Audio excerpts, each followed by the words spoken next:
What's up, guys? Welcome back to the channel. So there's a lot of complaints that I'm seeing roll in through the various comments on Facebook and YouTube alike about Sony X900F's new pricing with false claims that it's more expensive than last year's model. So if you guys take a look at this, I want to go ahead and show you this in real time.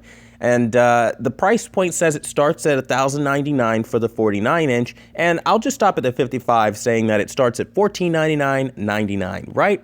Okay, so what I'm going to do now is show you a screenshot I took that says $1,699.99 for the 2017 49-inch Sony X900E. This was the launch price that was listed last year for the 49-inch variant, and obviously the 55-inch this year is far cheaper.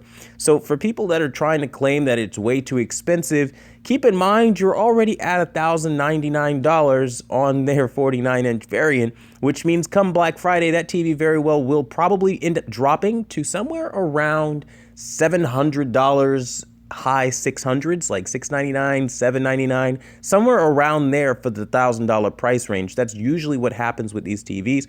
I'm rarely wrong when it comes to pricing predictions, so I mean, kind of keep that in mind. Like, it will probably stay somewhere within that ballpark for the 49-inch variant, considering that the $1,699 version ended up plummeting to $898 as the lowest price that I saw last year. This isn't a far stretch. Now, one of the things that really is bothering me is when I go through and I watch things like AVS Forum's new video where they're basically going on this long-winded rant and complaint, really just bitching Sony out because, oh, Sony promised Dolby Vision and people are buying these TVs for Dolby Vision and they're being misled.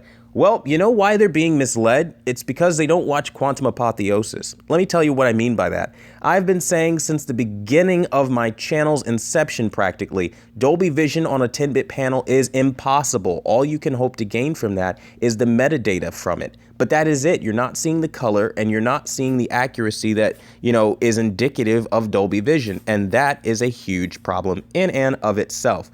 Now, one of the things that I find funny is everybody's just kind of writing off X-Motion clarity and not really paying attention to what that really means for TV users. So if anybody with a Sony TV knows, when you enable the black frame insertion feature, your motion resolution goes up dramatically and you can see every little detail. Well, this year, you'll be able to see every little detail in your motion with soap opera effect, and if that wasn't good enough, you don't lose hardly any of the brightness that you're going to get with it. That means that you're going to see the best motion possible on any TV. I mean, this is like some great tech, but for the sake of Dolby Vision, we're going to smear a company's name through the mud that has made their TVs cheaper than last year to appease the customer.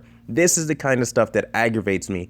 These early issues are going to snowball into something very negative if Sony can't obviously get out of this negative light. Now, for me personally, I don't care one way or another about the success of corporations. I just see the implications of this harming the consumer. What do I mean?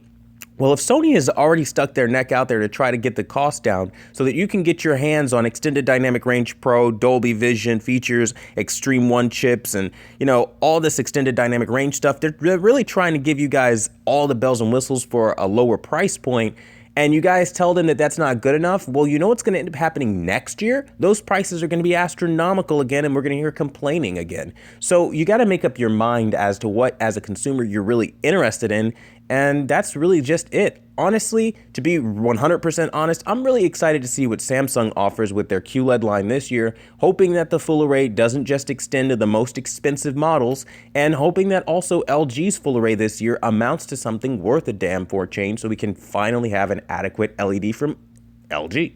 That'd be nice. But, that being said, let's stop being biased and let's just let these products launch first before we start making opinions about these products, because anything at this stage is just too early and it comes off as very biased and, quite frankly, ill-informed. That being said, my name is Quantum Apotheosis, bringing you guys the apotheosis of information. Thank you guys for stopping by and being a part of the channel today. I really appreciate it. Until next time, see you later.